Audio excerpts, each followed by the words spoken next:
something we all need. Gotta have it now if you wanna succeed. Striving, surviving, that's no doubt. Sticking together, we gon' find a way out. To all you young people, give it your all. To all you young people, give it your all. To all you young people, give it your all. To all you young people, give it your all.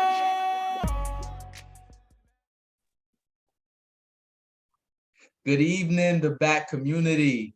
Thank you as always for staying involved. Thank you for staying engaged. It is now January 3rd of 2023. So we're at the top of the year.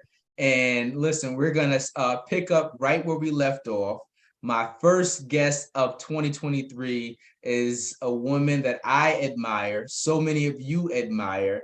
And I have to say, I'm super excited about getting into your story. But tonight's guest is Miss Candi Griffin Jenkins. Hello. And I'm going to be diving all into her story from where she was to where she is today. And we're going to talk about her own private practice that she has now as well. But first things first, Candi, thank you for agreeing to be on the back community. And I look forward to diving into your story. Thank you so much for having me. I'm thrilled to be here. I admire you as well. And I think that, I love that you're using your voice in such a positive way. So thank you for having me. Thank you. Thank you. Mm-hmm. Well, let me see. I know a fraction of you and about you, but what I want to do right now is give you an opportunity to introduce yourself to the back community, because I will do a disservice because I only know a fraction of the accolades. But my first question is, please tell the back community more about you. Let us know what kind of work you do, and introduce yourself to the back community, Candi. Sure. Hi, back community. I'm so excited to be here. As Tyrell said, I'm Candi Griffin Jenkins, and I am a therapist and a life coach. I also work for the state of New York on behalf of families and children, trying to do some policy changes and different things that, put families first, particularly our families. And so let's see about me. Yeah, so that's what I do for a living. Who I am as a person is an open, caring, spiritual human, that's mission, whose purpose is to be here to add light, to help shine light on folks, and to help people to understand their purpose, and to help people to break traumas and cycles, and to really understand that healing is very possible, and that experience is one thing, but who you are, who you're intended to be, is really, really something that you have complete control over, no matter what. So, that's part of who I am. I don't know if you want me to go any deeper into where I'm from and all that kind of stuff. Oh, don't worry. Don't worry. I got a question coming up later, because I want to figure out that. And the heart of the podcast is always interviewing those connected to the Capital District area. I always like to figure out where you grew up and what part of the town and all that good stuff too. Awesome. But you could save me from that question, since you already alluded to that. Right? So Miss Candi, where'd you grow up? What part of the Capital District did you grow up in? Did you grow up in the Capital District? Tell us about that. So thank you for asking. So I actually am originally from the Bronx. My family, both sides are, immigrated into New York City, and just did what they had to do to create a life for us. My mom's side is from Puerto Rico. My dad's side is from North and South Carolina. And so, it's really awesome to grow up in a household where, Spanish was spoken. We had, collard greens, right? The bean, the whole bit, right? So, again, originally from the Bronx. And then when my uncle, who happens to be the director of track and field at the University at Albany, Roberto Vives, when he became the director of track and field back in the day, he literally came by our house, brought up a big truck, and moved us to Waterville, New York. Wow. So I went from the Bronx to Waterville, where we spent maybe 4 or 5 years in Waterville. And then, and now it feels so long ago that I could be a little bit wrong about some of the dates, but we spent a good chunk of time there and then found ourselves in Albany. And lived on the south end of Albany on Green Street, to be exact. Listen, I was waiting for that one part right there. So Green Street, where I lived so my mother lived at 214. I lived at 230. My brother Jamel lived at 220. And my sister Crystal lived, I forget which number it was, but further down. As you can see, there's a lot of us. There's 8 of us in total. I know my brother Jackie, who you went to school with. If I'm not mistaken, Jackie, yes, that's my brother. And so anyway, we grew up on Green Street for a good chunk of our lives, because I did both my undergrad and graduate experience on Green Street, living in the projects down there, and so no stranger to the projects, no stranger to Albany. My family has been here since the late 80s, actually. So you know what I mean? So we're here. We've been here. I would say we're firmly planted in the community. And so very proud to be from the South End. Listen, shout out to the South End. I was waiting for the Green Street ball drop, because everybody who knows your family probably associates you with Green Street. That's exactly right. Yeah. And we do have some friends that, like, I would say, that are more family, and pretty much everybody that we're still connected with, we consider family. But there's definitely people who know us from Word of Elite that we've kind of grown up with, right? Okay. And then when we moved to Albany, we just maintained those connections, and then our community just grew because then we had, Albany around us as well. And that's where, where all the fun happened. And shout out to the Bronx too, man. The Bronx is doing some major renovations finally. Yes. An area I used to frequent with my uncle a lot. Once I tell you the neighborhood, you're gonna know everything associated with it. Okay. So he used to take me to Hunts Point. Oh yeah. A lot. Not far from where I grew up. Absolutely. Yeah. But I think and that's what is it? I think I heard maybe about a year ago or so they renamed it to the Piano District. Oh, that's great. Yeah. It needed a rebranding. Yes. That was smart. I actually have a cousin who lives in that area. And I will say my sister, so of all of 8 of us, there's only 2 of us still here. My sister Charlene and myself, and then my sister Crystal, who a lot of folks know because she went to Albany High. Her and my brother Jamel went to Albany High. So Crystal actually moved back to the Bronx due to your point, right? Yeah. Beautiful condo overlooking the water. You won't even believe you're in the Bronx. It's close to, the ocean there. And my mom was there the other day, and there was sailboats going past, right? That's not a vision that you associate with the Bronx, but yet there she is, so it's very cool. It's time. Cool. Well, let me see, man. I'm going to get to the thick of it, because you are doing significant work.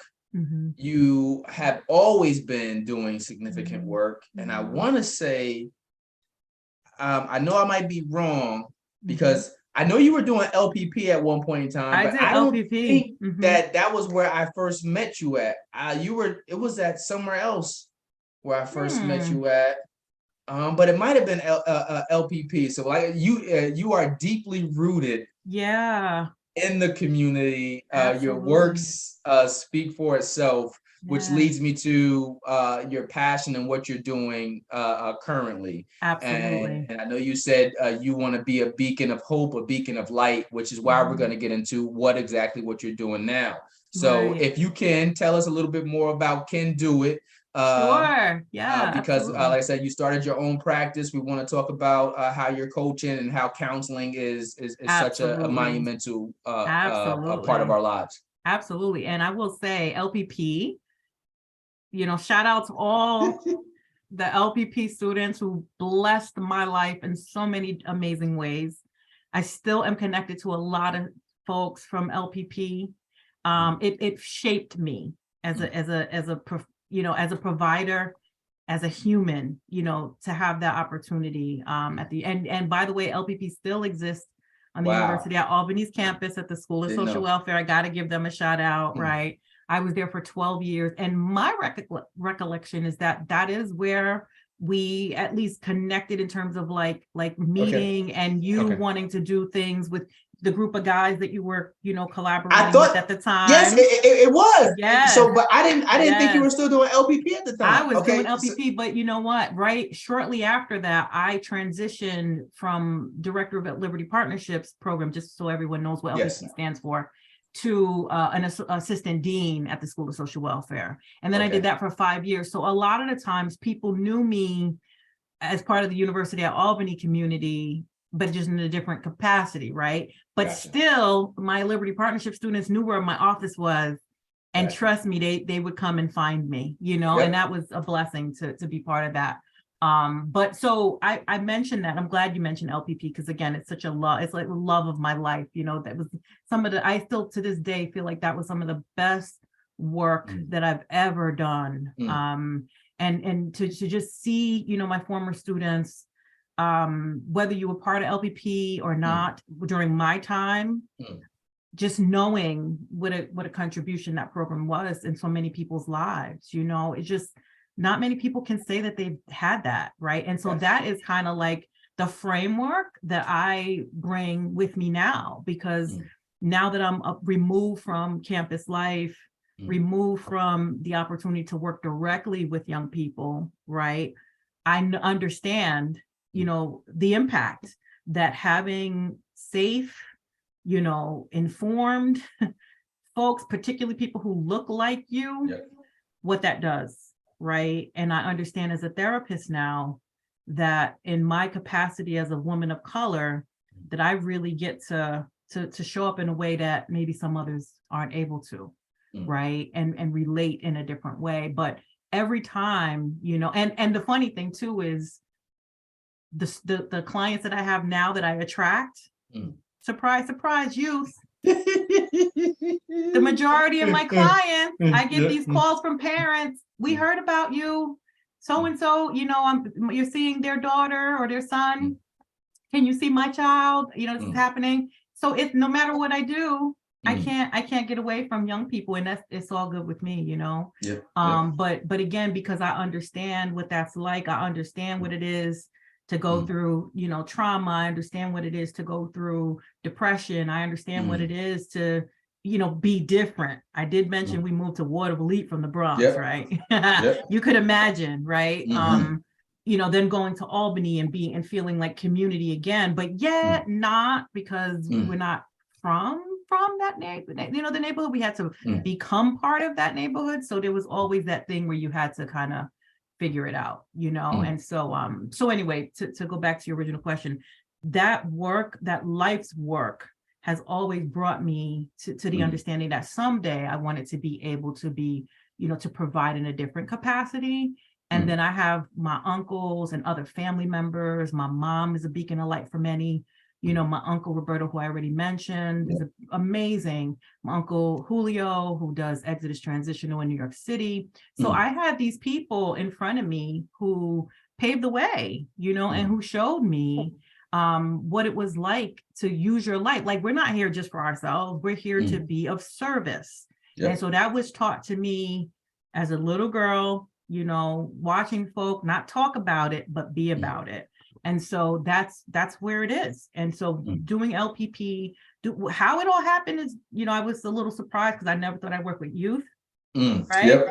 But the fact is that that's what came. And I know that that's what I was supposed to do, And so again, brings me right back here to where I am now. And I'm very excited to just be able to be present and be just that, like, whatever it is. I hate, it's hard for me to say, right? Because people experience it. But for me, my intention is just to be that sounding board, that safe place, and that understanding, that folks need, and also that education of what trauma looks like, of what cycles look like, of all of those things that impact our lives that don't often have a name. And people are just kind of trying to figure it out, or feeling shame, right? Shame is huge. It's powerful. Huge. And it will stop you in your tracks. All for things that poverty. Right? I grew up poor. We didn't have much, you know what I'm saying? And I had to learn that I still mattered. Yep. Right? Because the Listen, community, I didn't hear it from other folk other mm, than my family, mm, right? But you don't really believe them half the time, mm, right? You know what I mean? You mm, believe what mm. you hear Here outside. outside. Yeah. You know? Yeah. Shame So I hope I is so answered the powerful. question. You know, Yeah, it listen, is. shame is so powerful, and it holds you hostage even when the situations or the people aren't holding you hostage. That's it. The shame of it or how you associate with it just holds you hostage. That's it. And That's you it. know, you touched on so many things, just in there. One of them I wanted to say was that you ended up back working with youth, Yeah. which doesn't surprise me, and it just shows that your whole body of work, as impactful as it has also led you to be impactful now in your own space. Yeah. You've even working for other people, you were your own boss, but now you're really your own boss, Yeah. where you're impacting lives without the restraints that come with this job or this position. Right. And it's just like I can authentically help people because I can see them and I can say Absolutely. to them what I need to say without the restrictions of it. So That's right. tell me more about CanDoIt. Why did you choose the name? Oh, And how Yeah. has it been being your own boss? so first off, it's scary.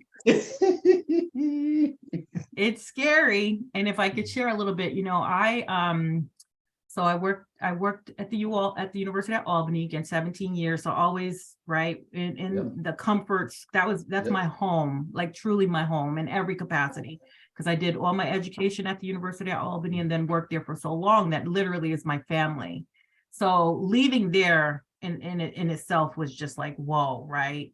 2017, I decided to become, and thankfully I was chosen to become an Empire Fellow, because I thought, you know, I want to work for state government and I want to be able to make a difference with policy making and that kind of thing. And people kept kind of saying to me, you should consider this. And so I went for it and did that for a couple of years because the program's 2 years, and then worked for SUNY System, which is the, you know, entity or authority that oversees all of the SUNY campuses.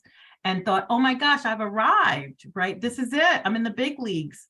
I get to be an administrator. I get to use my voice in all those years of experience. And I could hear all those students. And by the way, I am a proud Educational Opportunities Program graduate or EOP graduate. So shout out to EOP. Right. Talk about life changing, you know. And at the University of Albany, Dr. Carson Carr, Maritza Martinez, like they were our light, you know, back in the days, and countless others. I can't even name everybody. But the bottom line is I thought I had arrived and I was so excited to be in that space. And I knew that, you know, taking that leap of faith and leaving Albany when you know, butterfly, like the cocoon, you have to grow even when you don't want to, even though when you don't, you know. And so I did, and landed there and learned that it wasn't what I thought it was going to be, you know, and it just was very restrictive in the sense that, you know, things are done the way that they're done, period. And yeah, you have a bit of a voice, but to your point, right? And so thankfully my role there was working with students and, you know, with administrators. So I felt like I could really express myself and kind of show my what I think of as my superpower with the young people that I was working with. And I had the awesome, you know, opportunity to work with them and travel the state and do all these fun things, going to their conferences and things like that. I was their advisor. And so that was wonderful, right? And actually, I talked a lot of young folks into doing social work because I was like, we need you. And I, you know, you could see it in people. And so that was awesome. And then I realized like, wow, this is, you know, and I ended up leaving, right? And I left. And then I got sick, you know, and I found out that I had diabetes. And how I found out is because I wasn't practicing what I was preaching. I wasn't taking care of myself. kind of forgot all of those values and things that I had learned about self-care and, all the things, and just kind of, like, whoa, being reactive to something instead of, being right. And so to make a very long story short, I made a decision. I took some time off and made a decision to just focus on my healing and to really, really like manage as much as I could, learn as much as I could, so that again, I could use that, in whatever way to help other people, as I could. And so towards the end of that experience, I was able to get my numbers down and get everything, like, thank God, right? I was able to work that all out. And towards the end of that, I get a call because I didn't know what to do next. And I was kind of like, well, whatever I'm supposed to do, let me know. And I get a call from one of my family members from the University at Albany saying, so-and-so is opening, Dr. Brian Friedenberg is opening a practice. Well, he's extending a practice. He had already been in a practice. And we think you would be a great addition to that practice. And the way that it works is that you would, essentially rent a space within that practice, be your own everything, right? But work alongside other clinicians to get this work out and done, And so we all pretty much, because we're social workers, and there's licensing requirements and that kind of thing, we all pretty much started with life coaching. And that's how life coaching pretty much happened. But the thing was, and this is how, and I want your listeners to hear this part of the story, right? About 10 years ago, maybe, no, even longer than that, maybe 15 years ago, when I was a director of Liberty Partnerships, I went through a life coaching program called Coach You, right? Because at that time, I was all into Young Lebanon, like probably everybody else. And like Oprah, Fix My Life. Oprah, right? Like all the things, right? But this was even before Fix My Life. This is when she was on this other show that was amazing. That was about like people starting over. And I just, oh my gosh, I just had to do it. Her and this other woman, and they were life coaches. And so I did that, which of course it helped me with like Liberty Partnerships and all of that stuff, but never enough to like do my own business with it. So when this opportunity showed up, it was like, oh my gosh, like I already went through this like whole, program, and I kind of do this already anyway. So it makes sense, and so that's how CanDoIt was born, because, when I worked in the various capacities, that whole concept of being able to do something always kind of followed. And I always was a coach for people, right? And it just happened naturally. And so that's where the name came from. I had another really good family friend, Winsome, who, used to say that to me all the time, can do it, and so it just kind of stuck. And so that's where it came from. And I was like, you know what, I'm gonna do this. And I had already, funny enough, I had found some business cards from like back then, because we had to like do that in the school, we had to do business cards, we had to do it, didn't do anything with it. But again, I had already had like this framework and all this stuff. And so that's what I ended up doing. I said, well, I already have the name. I already have, I know I have some skills around this, and some, great experience. So why not? And so that's where Coach, CanDoIt came from. And I'm really, thrilled. And then the counseling again, was added. So. Okay. And going back to one of the things you said about coaching, one, because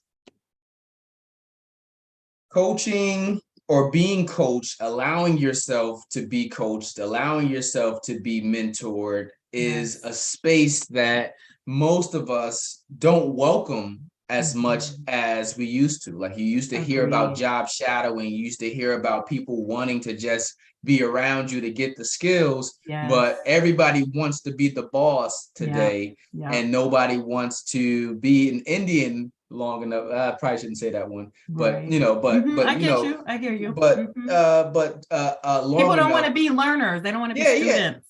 Be the student. And like you said, you're a coach now, but you also mentioned the fact that you allowed yourself to be coached, which is so powerful. And most people who are instrumental or instrumental in somebody else's life, they'll tell you about the importance of being able to be used. That's right. Don't be the person that knows it all. Don't be the person that can't That's accept criticism. Don't be the person that can't accept an outside opinion, a valuable one, right? That's But put right. yourself in those positions, in those spaces to be coached. That's right. So, at that stage, you allowed yourself to be coached, Yes. which now you're allowing yourself to be a coach to others, which is going to make you more of a relatable coach because you know Absolutely. what it's like to be coached. That's right. And I'll be honest, like one of the things that anyone can tell you, from my husband to, my family members, if I could learn something and I don't have to go through it myself, but I can learn it. If you've been through something or you can teach me something, sign me up. Why waste the energy, right? Really, why waste the energy when I know, well, so-and-so has this skill set or this person has this information.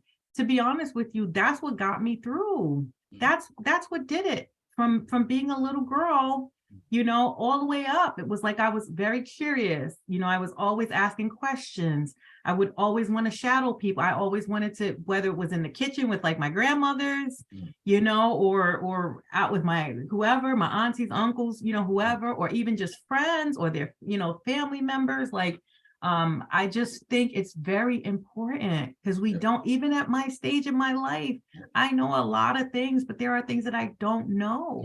And I want to grow. I want to learn, right? When we first kicked on, I'm like, Tyrell, tell me how to fix my lighting, right? Like, I'm looking to you to coach me to make sure that everything looks the way it's supposed to look, right? I don't, I don't do this often. So at the end of the day, I think there's humility in being able to say, you know what, I don't know this.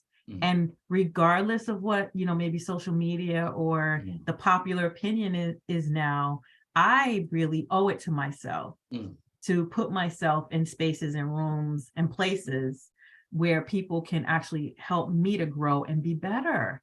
That's what this is all about. And if you can save yourself some coin, you can save yourself a lesson, you can save whatever, right? That's an added bonus, So I'm a firm believer in that. And I really practice what I preach there. I really do. And I'm also, the other side of that is that I love to give information. So if I know something about something, or I know someone that I can connect people to, I think that's another one of my superpowers. It's like connecting the dots.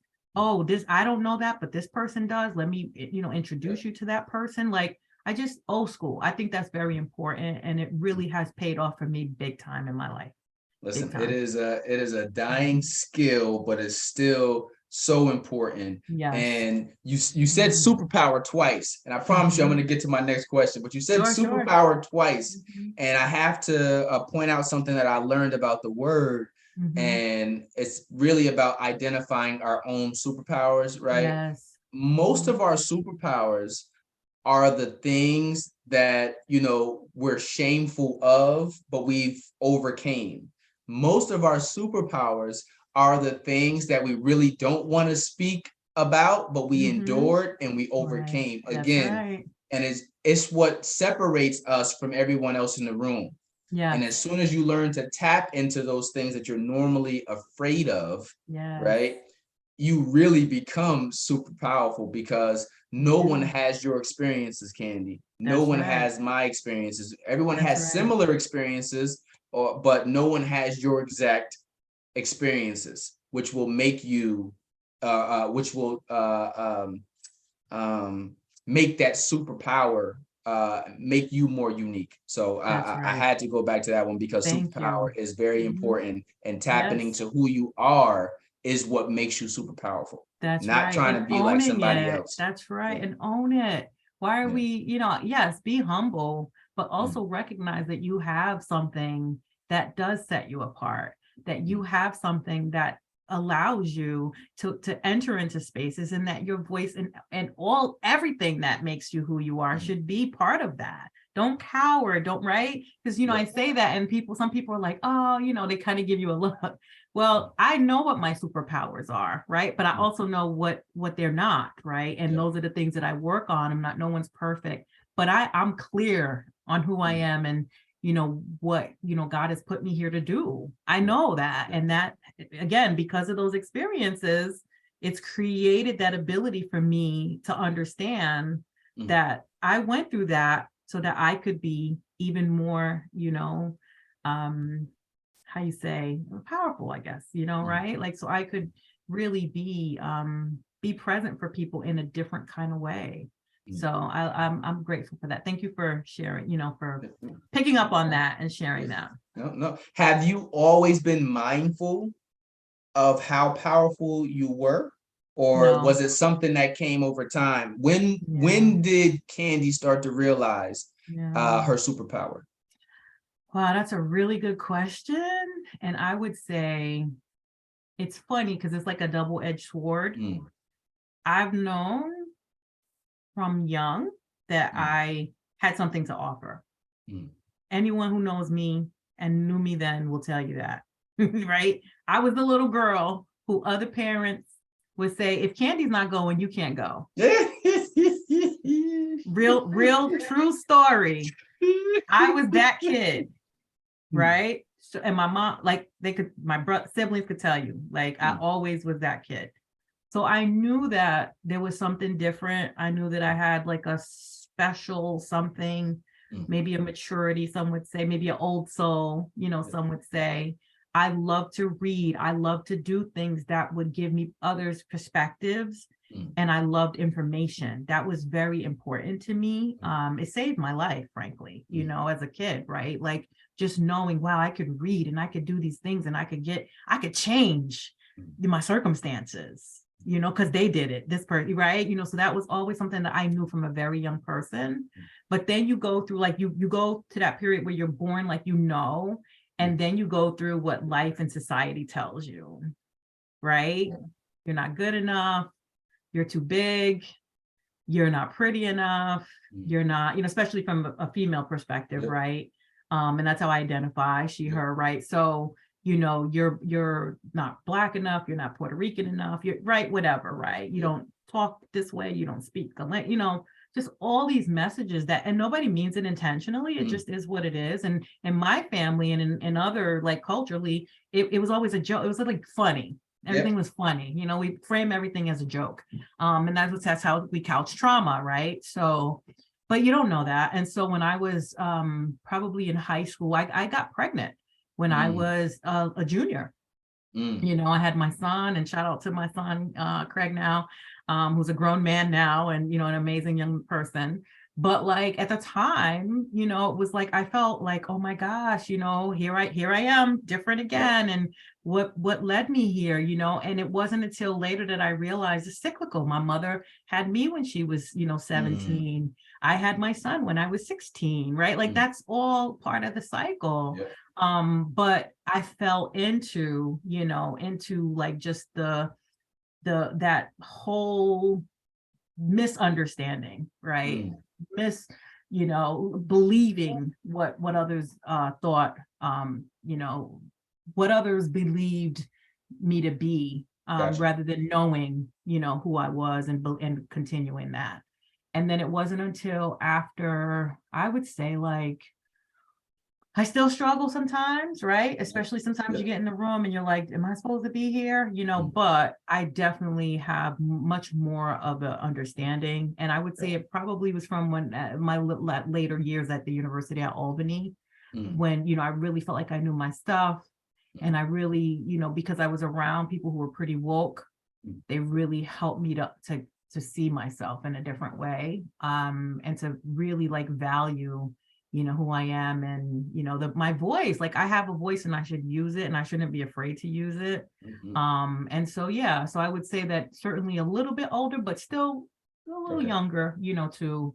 But you make your mistakes and you go through things and, all the things, right? And you realize like, wow, all of those things were there to teach me something, but, at the time it just feels really awful and shameful and, all those things. So it was not easy, but you make it through. And then you realize like, oh, wow. And now not only do I know that I have a voice, but I could use it to really help other people who might be in that place that I was in, that those dark times.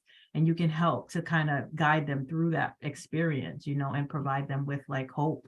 Because that's what it boils down to, And what is it?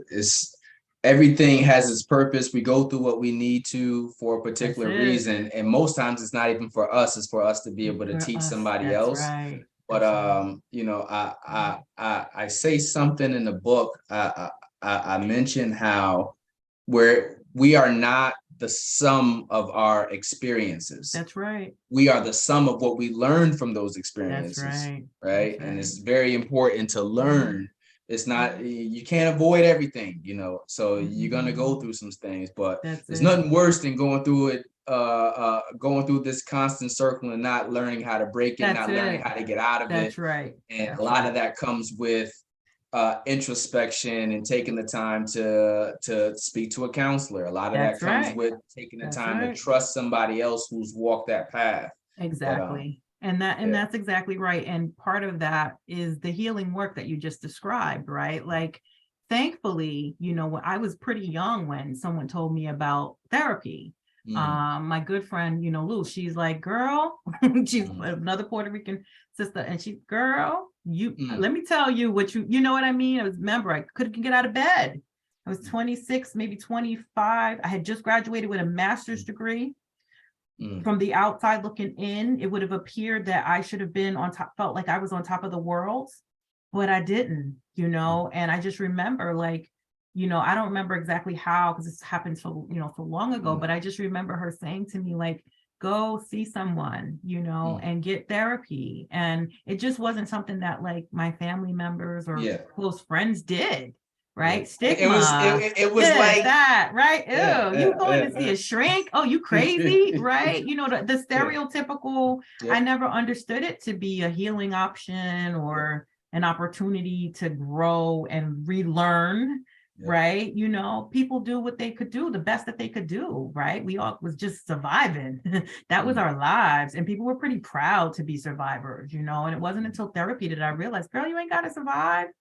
You could live, you could thrive, and you don't have to apologize for that.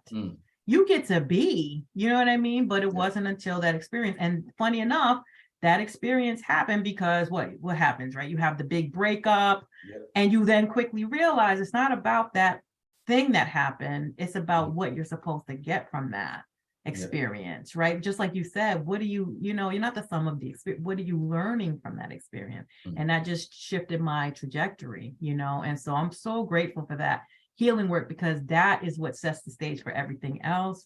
And I recognize when I'm, you know, when stuff triggered, I'm getting triggered. I also know when it's time to step back. Nice. Take my time, take my space, you know, boundaries. set my boundaries, right? And I'm good. And my family will tell you, I'm very good at setting boundaries. And I've I'm very gotten good. a lot better over the years. It's important. Yeah. Just saying no, you know, just saying no was hurtful and still is to me. Like, It's I hate hard. having to say no, but I do know that it's You necessary have now. to. Yes. Right. It's So, self-love. Yeah. That's self-love. And you're also modeling it for other people, right? Because it's very important, again, not to just talk it, but to walk it. And so I listen, no is a complete sentence. Period. Period. Okay. That's it. Let me see. I got one for you. Thinking of the younger version of Candi. Right. So thinking of your younger self, what is something that you wish someone would have told to your younger self that you now know that you needed, but you didn't know it at the time? But what is something you wish someone would have told the younger Candi? Oh boy. Well, first off, let me just say that I have some amazing supporters. And so people did share a lot of things that had I just listened, I wouldn't have found myself in certain situations, right? But you know, right? That's what happens, right? And especially now, understanding the trajectory, understanding that I needed to experience some of those things in order, you know, to do what I'm doing. So all good. But I just wanted to give props to the loving family and friends and others that, you know, said, girl, what are you doing? You know, but I will say the one thing that I often say now that I wish I would have heard, you know, more or at least if I did hear it, would have keyed into it, was just because you can do something doesn't mean you should. Right? Just because you can do something doesn't mean you should. Yeah. That lesson, if had I gotten that lesson, things would have changed. I mean, it's all, again, you take it what you take, right? But for the sake of the question that you're asking, just because you can do something doesn't mean you should, right? People get so excited, oh, I can do this and I can do that, but why are you doing it, right? And what's the long-term implication of it, right? We're making decisions without thinking about how this can impact you. And especially now when I think of some of the things that I see on social media and other places. When I was a kid, we didn't have that, thank goodness, because Lord, I would have probably been canceled 10 times over, right? Just thinking of the stupid stuff that we did, right? Like, but we got to do it. We got to maybe be accountable to family, friends, and move on. Now it's like, that's there forever, you know? got to be accountable to the United States, to every other place that's out here, because it's everywhere. So it's everywhere. So anyway, that I think is one of the things. And then if I could answer another one, I think the other thing I would say is, I always thought people were just saying it was like, oh, treat yourself, love yourself, be there for your, like, prioritize yourself, be honest. Like, I always felt like I had to show up in a particular way for people. I always felt like I had to take care of people, right? I always felt like, I had to be strong for people. And then I realized I don't, and it's okay. And I'm human and I need to be able to share, right? But that's another thing that if I could have just taken a beat to listen and be okay, with that, like that would have helped me. That would have spared me a lot of energy and time, and it's not a bad thing to help people. It's not a bad thing to be present for people, but when you're doing it and your cup ain't full, that's detrimental, and it's frankly, it's abusive to yourself, right? And so, put I say in session all the time, oxygen on yourself first. Right? Just like they say on the airplane, oxygen on yourself first and then other people, and don't give people from your reserves, because that means you don't have it to give. And the other thing is that some people just don't realize that how important it is to give to yourself first, and there's nothing about being selfish, but like you said, you can't give what you don't have. That's it. And also, you can't heal, as Jay-Z said, you can't heal what you don't reveal. That's right. It. So a lot of us are in this mentality of where, it's still that badge of honor of surviving and enduring, but we miss so much of life about living life and enjoying. Everything isn't about survival or enduring. That's right. There's so much more to life. And, so now, I think I've been in therapy, I want to say maybe 7 years, 8 years, give or take, altogether. And it's not like my life is falling apart, or it's not like my life is in shambles, but it doesn't need to be, right? That's one of the things about changing the perception of it. It's just like, and I said this on someone else's podcast, like a lot of people want the product of what looks good.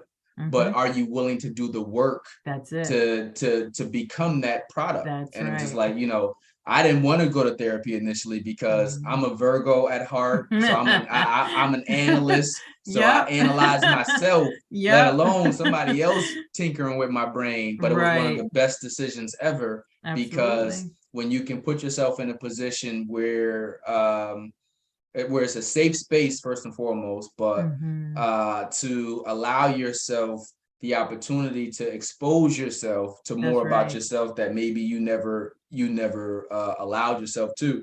It really, that's when you really start to live. Absolutely. You really start to learn. You really start to be like, wow, I do that.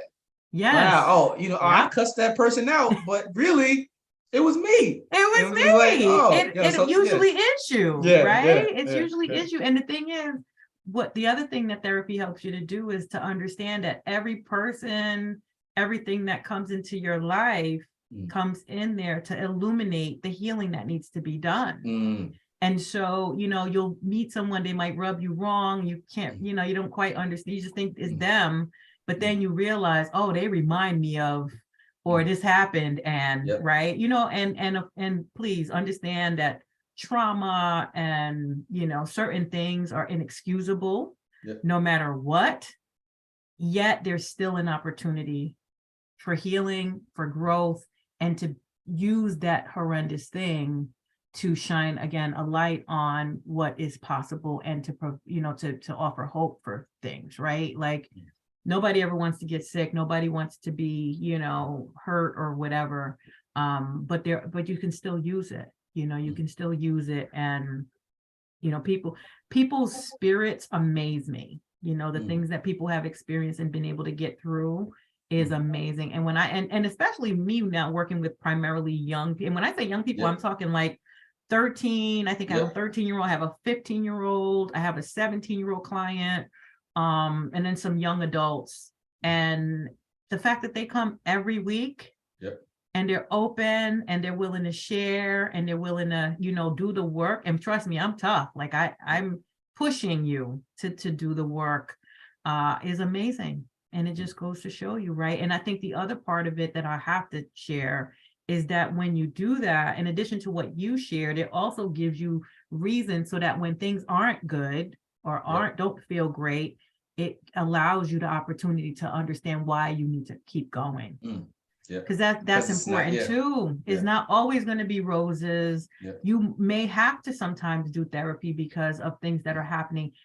The loss, the death, COVID. I mean, all these things have been happening, and everyone's grieving. They might not know it, but everybody's grieving in their own way. And so it's really important to keep your eye on the reason why you want to keep persisting and be resilient and thrive and live. And remember, it's not the end of the world. That's what I'm right. It's it is what it is, but you can get beyond it. You absolutely can. Resilience is proven. There's data to show that our brains can heal from trauma. You know what I mean? There's data that shows that even though folks have been have experienced certain things, that they're able to truly get beyond that. So I don't want to get all technical, but like there's data. And once I learned that, wow, our brains can heal. Oh yeah, there's no stopping. So takes time. Takes work. It takes work. Takes dedication. It takes tears. It takes frustration. It takes commitment, right? But again, you're putting the oxygen mask on yourself first. And a lot of times, some of the things people their brains just won't allow them to replay, and that's okay. You don't have to rehearse or recite everything that's happened, but know that there's pain there, and that in order for you to live, that has to be resolved in some capacity.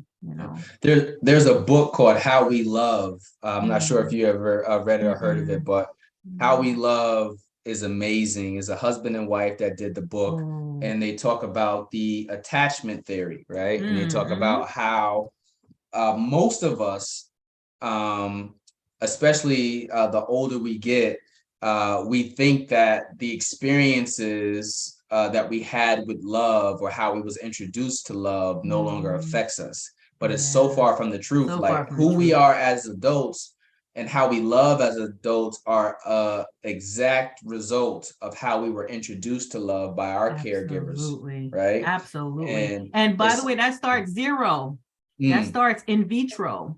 That starts from in the womb, right? And most of that's happening when children are 0 to 3 to 5, right? So if there's a opportunity where they're not getting even the facial expression, the holding, right? That sets people off, and it's very difficult to shift, from that. But it can be done, but it's just really hard. Yeah. So yeah, attachment theory is very, very real. Yeah, man. Like I said, we live in an age where we have access to the most information ever, but we are the laziest people in the world, and we still won't do the work, and we'll just Google it or something like that and be like, oh, that's the answer, but don't take a deep dive. People, take a deep dive. Take a deep dive, please. Take a deep dive. An investment in yourself will yield the best dividends. Absolutely. Yeah. And information, right, is power.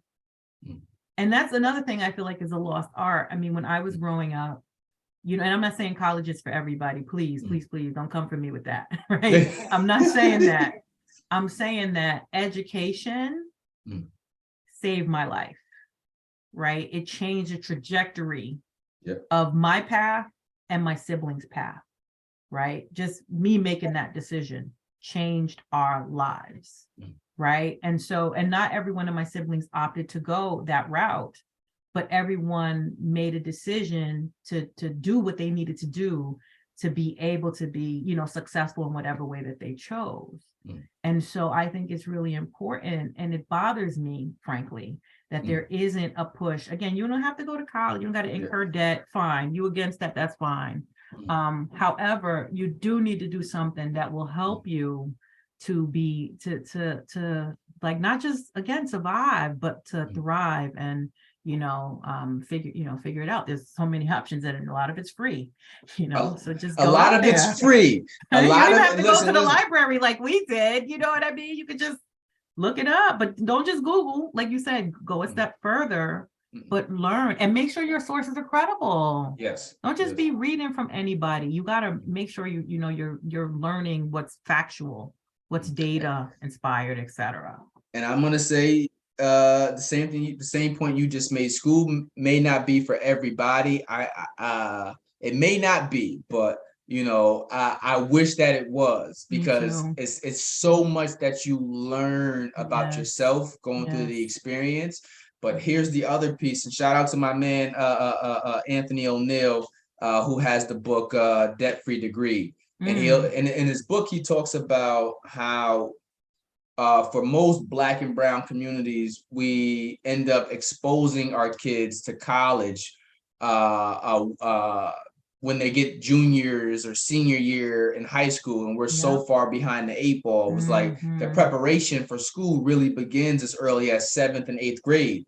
And it's like, there you go, constantly exposing the kids to these opportunities, but also that, when you wait so long to start preparing for it, we end up making these emotional decisions to send our kids to schools where they don't have any money, because it's, oh, you want to go here, all right, we're going to go there, instead of looking for the opportunities that are free. A lot of places offer your first 2 years for free, where you can do that at a community college, transfer over to a 4-year school of your choice where you want to go.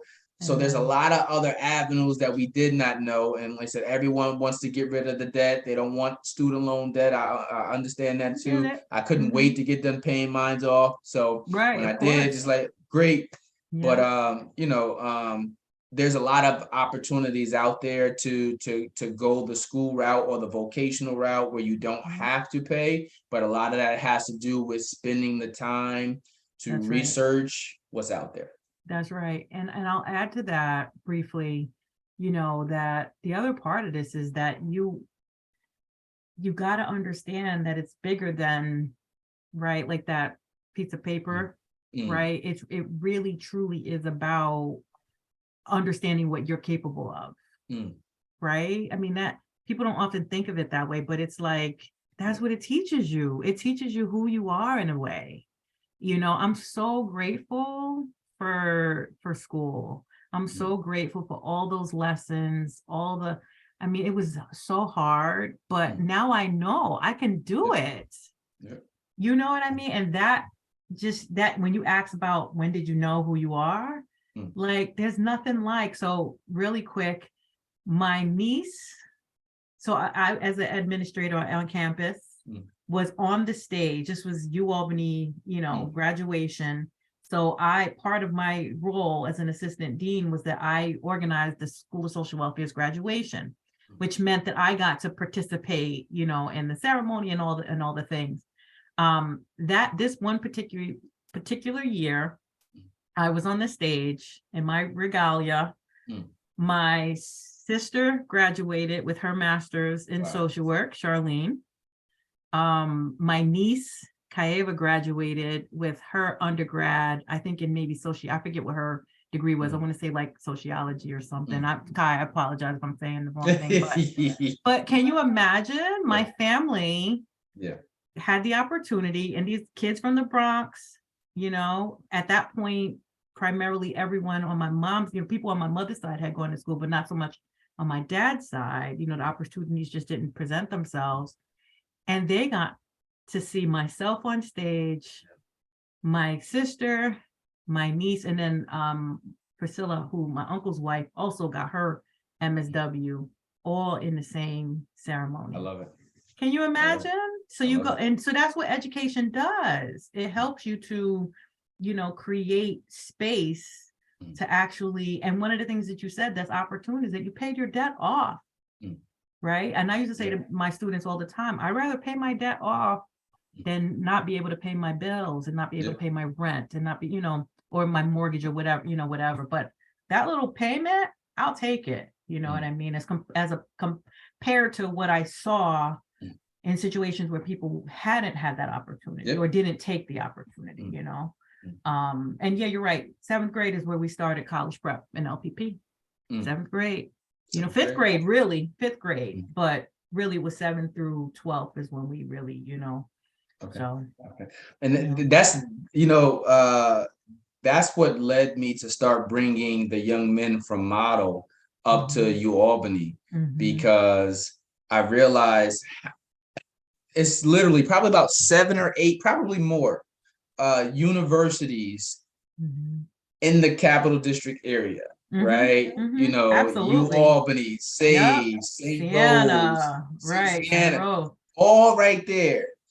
And Union, RPI, Union. I mean, great one. RPI, The crazy part is that most of the students who live in close proximity to those schools don't take advantage of the opportunity. Some of that, I'm going to push back and say some of that might have to be on inviting and presenting the opportunities in the communities, but a lot of it has to be on taking advantage of the opportunity, and that's on the community itself, right? And because there's a lot of free opportunities to take your kids and get them exposed and get them involved. Absolutely. But I just looking at, I remember looking at it, I said, wow, we got so many schools around here, but the only time we may go if it's, it might be a party we heard about, or it might be free basketball or something like that. But it's just like, no, start exposing your kids early on to the opportunities, and it's not to push school on them, but it's to show them that there's opportunities out here, and if you've seen through enough experiences that this isn't what you want, fine, but let's figure out what's going to work for you. That's right. And to that point, I mean, I was exposed to college life from probably, I would say either early high school or even middle school, because my uncle, being the director of track and field at Albany, I of course I would go to campuses for the meets, but also he would bring me onto campus when they would recruit. So I got to be exposed to, just campus life and the dorms. And so I knew, and of course I'm from the era of a different world, right? And so watching that show, I knew, and you couldn't tell me I wasn't Denise's twin, you know what I mean? So I can just see knew it. I I was can going, see it. right. You see so I was like, that's going to be me, that's going to be, but again, part of that was not just them telling me about it, but them exposing me. And then I had my older cousins and my Uncle Tito and others who went to Albany, again, all from the city, mind you. But then when they went, I got to go hang out with them. And I look forward to those weekends on campus. You know what I mean? I mean, totally look forward to it. It changed my life. I was like, yes, this is going to be me, and so, it really does make a difference. And I know things are different now. And I know that even like campus life and all of that stuff has changed quite a bit. But again, and if it's not about college, then it, you know, part of what I do as a coach is to help people to understand, you know, kind of what can bring to them that same kind of exposure, you know, because maybe it's traveling, maybe, and I know COVID aside, right? But maybe it's just being around folk, or, you know, and again, I know things are very different now and people do things in different ways. But find what works, like find what just makes you want to get up out of bed and be alive, right? Like find what excites you, and, you know, no matter what it is, and then do it, right? Like get out there and do it. You know, that's the piece, because a lot of folks just, for whatever reason, just won't carry through. And that's where, you know, I feel like we're missing a lot. A lot of it is mindset. Yeah. A lot of it is mindset. And then a lot of it is who you expose yourself to. Right. I don't believe in keeping myself limited to one group of people. I don't believe myself. I don't believe in limiting myself to my day ones. Right. You know, I'm trying to put myself around healthy people. I'm trying to put myself around people that I can build with, that I can grow with, where I can be vulnerable with. Right. And, you know, I think so many times a lot of us are held back, and it's self-imposed because we refuse to let go of the things, the places, the trauma, the shame. That's it. Man, this is how we always do it. I'm not going to try nothing new because I don't know what that is, or I don't want to mess with those people because I can't relate to whatever it is. You're right. I hear it all the time. I hear it all the time, you know, and it's true. And it's like, no, get out there. Figure it out, learn, grow, you know, and I would keep saying this, don't apologize for it. Because I don't know if you've ever had this experience, but I can't tell you how many times I've heard somebody either share like a win or, you know, whatever. And then they're like, their head goes down, or they're not owning it, or they're not proud of it, you know, or they feel like, you know, oh, I can't, you know, take credit for this. No, you can. The opportunity was presented to you and you took it, and you should be very proud of that. And while you're being proud and thankful and grateful to, you know, whatever your spiritual, whatever, also understand that that's not it. There's more, and that you deserve that. You know what I mean? But part of that is being open to, like, the angels that pop in your path to help you along the way, you know. And so if you don't, and I know it sounds very pie in the sky and cheesy, but the reality is that we get just what we need when we need it. You know, and if you're not stubborn and you're open and vulnerable and all of those things, you'll be shocked at how your life can change. You know, everything will change. Give yourself time. You know, and just keep moving forward. That's right. Literally give yourself time and keep moving forward. But look, I got 3 more questions for you. I can see right now very easily that you and I could be on here all night. Listen. I will keep my answer shorter. I know you are a busy woman, and I know you are on vacay, so I ain't gonna steal too much more of your time. But I got 3 powerful and impactful questions that's still going to allow me to tap into your superpower. Question number 1 is, how would you define success? This might sound weird, but peace. Nope, doesn't sound weird at all. Peace, right? All money ain't good money. And if you're chasing something, or your ego feels like you need to be a certain title in order to be, you know, that's not. I get up, I feel really good about the work that I'm doing. I'm really excited. You know, there's certain benchmarks that you set. I want to have, you know, maybe own a home and, you know, have a car, you know, whatever, right? Like, yeah, that's great. And that for some people is what success is all about, right? But for me, it really is about peace, and it's about time. It's about, you know, having balance. I see myself at some point, and of course I love to help people and I love to be, you know, working with folks, but I see myself at some point having more time, you know, and that will be successful, right? Having more free time, being able to just like be and travel and, you know, do other things that because we kind of, you're raised to believe, oh, you got to be working, you got to be doing this, you got to put in the work. And I'm learning that that's not all that it's about, you know? So for me, it really is about peace. I want peace. I want, you know, to continue to grow and be engaged and be, you know, utilized, right? And then at some point I want to be able to, you know, do other things, right? That are just as impactful and meaningful, but just in a different way. Yeah. Okay. All right. Listen, no, peace is not weird at all. Peace is powerful. Peace is powerful. And I think it's overlooked, especially in today's day and age where everyone wants what they want when they want it. And you think that it's supposed to be given to you. Learning how to accept the things that are for you and the things that are not for you as well is just as important. So find peace and contentment. That's right. And in that. Okay. Yeah. All right. I love that. And let me see. I know you still got a lot more living to do, but thinking about your life up until this point, what about your life's path are you most passionate about, Candi? Oh, wow. Most proud of, excuse me, I said the wrong word. What are you most proud of? Oh my, you know, when I think about, I could cry, to be honest. When I think about all the lives that I've touched, I mean, in a real way, right? Like, you know, people giggle when they're with me because they say, man, you know, you literally know everybody.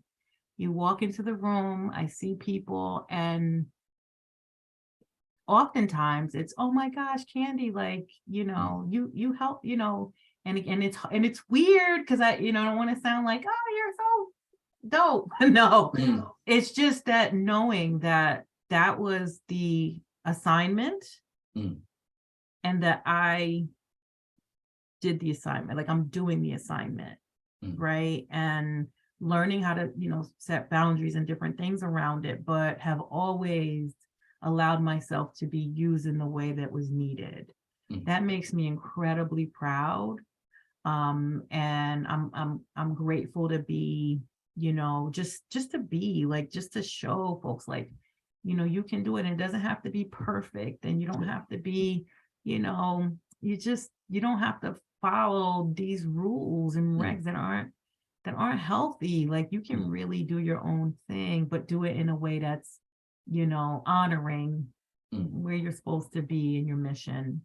And that makes me really proud. And like I said, LPP is my, to date, like the best work I've ever done, you know, and I don't have to say it because I look at you, I look at, you know, all the others that are on my timeline and I see what folks are doing.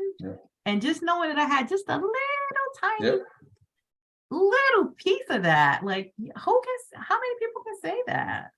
It's incredible. How many people can say for this generation, I've been a part of that in a positive way. Right? When people like I told you, the moment I put your picture out there and you say, oh, Aaron on January 3rd. Oh, Candi. That's amazing. You know, I don't take that for granted. And you shouldn't because it's connecting with people is a lost skill. Yeah. And for people who still manage to do it and to do it authentically deserve to be highlighted. So it is like everyone doesn't know how to keep relationships going. They don't know how to feed into it because they think that it should be one-sided or whatever it is. But you have managed to do it time and time again, and that is a testament to how important relationships are to you and the value that you see it bringing. I tell people all the time, teaching is the most underpaid area, right? But it is the most impactful. Yes. Right. When you say, like you said, you know, looking at everyone's lives, it's just like, wow, you know, I had a small piece in there and be like, little tiny piece. Yeah. That is way more to me. And I said, Mhm. everyone, that goes back to everyone's level of Mhm. success. But to Right. me, that is way more impactful than the amount of dollars that I can accumulate as well. So Agreed, and that to that point, when I hear from folk or see, folk or whatever, and they smile yeah, at me, right? That just that does it. I'm like, wow, like that, and I'm just grateful. I'm like, thank you, God. Like Mm. you really offered me some tremendous opportunities that not a lot of people, Mm. Yes. have. And the thing that is amazing to me also is that what people don't always recognize, and I think is important to highlight, is that in doing that work, Mm. it healed me. Yes. So it wasn't just right. So yeah, I'm authentic and I connect. That is another superpower. I am really good at connecting. But I quickly learned that the more authentic and real you are with people, it's just gonna flow right back to you, Yeah. And there's nothing more beautiful than seeing somebody who's like, in the corner, who was afraid or, just didn't know how to be, wasn't comfortable. And then you interact with them a couple times, and before you know it, they're up in the front of the room giving speeches, Mhm. and that for me, that's just it. Priceless. That's just it. Yeah. So, Priceless. yeah. Final question on the back All community right. for tonight is you have done a great deal of work, not only in the community, but on yourself, as it Mhm. pertains to healing, as it pertains to growing, Mhm. as it pertains to Mhm. projecting the being who you want to be. Mhm. Um, what motivates you? Like, are you Mhm. reading anything? Is there any books Mhm. that you recommend? Do you listen to Oh any my. podcasts? I always Yeah. like to ask this question Mhm. because I think it's very important to understand what motivates people Mhm. that you admire. So Yes. many times, like I said, we want the end product, but we don't Mhm. want to do the regimens or the That's things that the right. people are doing. So, what are you reading? What are you listening to? Oh What my. keeps Candy inspired? Oh, what a big question. Okay. And shout out to that book right there in the I back was of now you. I was about to give you some props on that. Look at that. Y'all see that? Y'all he asked that question on purpose because he wanted me to be like, you see that the kid from Arbor Hill behind me? Homegirl practices what she preaches. And anytime there's an opportunity to provide support to one of our own, like we doing it, right? And so thank you for blessing us with that beautiful book. And y'all, that's the envelope that the book came in. I just want to show you, our brother here is I just, appreciate that placement in there, man. yo, I appreciate it. I was like, come on, I have to shameless plug, right? But as far as right now, what's on well, I do Audible because I just don't have the time to like crack the books open, unfortunately. So right now, Michelle Obama's book is just, it's just that hug from the auntie. The wisdom. And what I love is now that she's a little bit further away from, the White House, I could just feel her essence and energy, right? In a less guarded way, if I might say. But so that one, I've already given, I don't know, 5, 6, 7, 8 copies for the holidays. Like that's been the book. Every year I pick a book. That's the one right now. Nice. Okay, so I'm gonna look over because I have like my books here that I use for my practice. One, I would say probably the biggest ones that are critical are book anything on trauma, right? There's one by Bessel Vanderkolk. Hopefully I said his name correctly. The Body Keeps the Score, and it's essentially a book on trauma and what happens to our bodies when we experience trauma. There's another one, Grandma's Hands, and I can't recall the author, but that is just powerful. One of those things I just kind of pick it up and put it down and pick it up. My girl Brene Brown, Dr. Brene Brown, The Gifts of Imperfection. It's about shame resilience. I once did a therapy group with my first therapist, who just, Roxanne's amazing and she changed my life. But we did a art therapy group for transgender folks who were a bit older. And in their time period, the idea of being able to be was just not possible. Yep. And we did this beautiful group with them. Shame Resilience, amazing. So I would absolutely have to say there's so many books. Like I literally am like, oh, I'm gonna miss like 100 of them. Elaine Walteroff's book, highly recommend that. That was probably my Christmas gift for folks last year. And the name of it is More Than Enough. Okay. Amazing. Elaine Walteroff was like the first woman of color who was an editor at, like, I want to say Vogue or Teen Vogue. And she has since been on shows like Project Runway and others. Amazing. That book, amazing. So I highly recommend that for young people, especially. But anyway, there's so many. I could literally sit here because I think I mentioned to you books are like part of my passion. So there's so many books that I could tell you, but those are the ones that kind of pop off, my mind right now. And I know we're gonna be done, and I'm gonna say, oh man, I missed this one and missed that one. I of course I recommend, and not to be silly, but I recommend yours because the other piece, part of your question was like, what is like kind of the inspiration? And for me, the inspiration, and this has always been something I've done, whenever I start to feel like, a little bit on the downside, I like to read biographies, memoirs, because there's nothing like seeing what people have accomplished to help you to recognize, like, okay, there's more to be done. If they can do it, you can do it. And so I remember there was one summer where I did like maybe, I want to say 20 in like that summer, and just my goal was just learn as much as you can about people. And at the time, the books that I read were a couple of them were not Holocaust,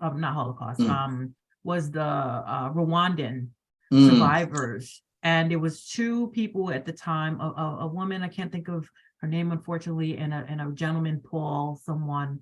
And their books were amazing. And that kind of set it off, because then after that, I just kept reading. I mean, I couldn't get enough, So for me, that's what I do when I feel a little bit like, I'll read. I want to read about people's real lives, and I want to know what they've done, to just, not just be great, but just to survive and thrive and overcome. It's just very powerful. So yeah. Yeah, my friend just asked me today. He said, Ro, what books are you reading right now? And I tell him that Marriage Be Hard. So what's that? Melissa and Kevin Fredericks, Kev on Stage. Nice. That book is funny and hilarious. What's it called? See, I'm writing the books down. Yes, Marriage Be Hard. Okay. And it's the comedian Kev on Stage and his wife, Mrs. Kev on Stage. Okay. And then I'm reading another book by Chris Wilson. The foreword was done by Wes Moore. I love Wes now Moore. Our governor here in Yes, Maryland. that's right. He sure is. Yes. I'm doing some work with their foundation now. Awesome. Amazing. I love Wes Moore. Yeah, amazing. Man. Yeah. And shout out to Wes Moore. Shout out to his book as well. And I was going to say his book. I have his book too. Amazing. Yeah.